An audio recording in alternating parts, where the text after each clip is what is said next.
En Syrie, près de 1000 civils ont été tués en 3 jours, selon une ONG. De violents affrontements ont aussi eu lieu entre les partisans de l'ancien dictateur Bachar al-Assad et ceux du nouveau régime. On vous explique.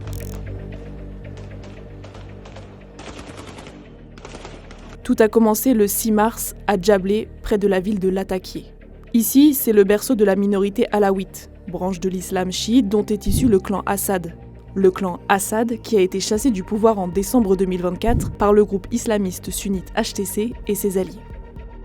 Ce 6 mars, des partisans du président déchu Bachar al-Assad y lancent une attaque, ainsi qu'à différents endroits du pays.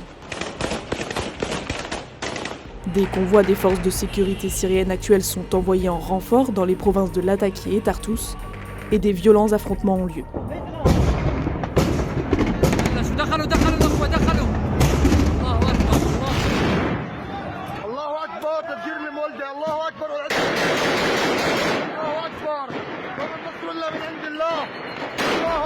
Le président par intérim, Ahmed al-Shara, prend alors la parole. سنبقى نلاحق فلول النظام الساقط ومن ارتكب منهم الجرائم بحق الشعب ومن يسعى منهم إلى تقويض الأمن والسلم الأهلي وسنقدمهم إلى محكمة عادلة. Le président appelle aussi ses propres troupes au calme. وأؤكد عليهم بأن لا يسمحوا لأحد بالتجاوز والمبالغة في رد الفعل وأن يعملوا على منع ذلك.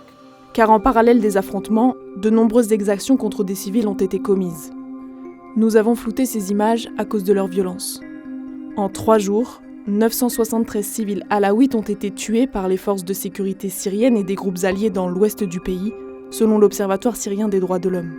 Des images, dont Le Monde a pu vérifier l'authenticité, montrent de dizaines de corps entassés dans plusieurs villages de la région de Latakié. Ils concordent avec de nombreux témoignages faisant état d'exécutions sommaires de civils alaouites. L'ONU, Washington et d'autres capitales ont condamné ces tueries, appelant les autorités syriennes à y mettre fin. Difficile pour l'instant d'établir qui, précisément, est à l'origine des massacres de civils. Le président syrien par intérim a appelé à l'unité nationale et a créé une commission indépendante pour enquêter et établir les faits sur les événements survenus sur la côte syrienne. Le 10 mars, le ministère de la Défense syrien a annoncé la fin de l'opération militaire dans l'ouest du pays.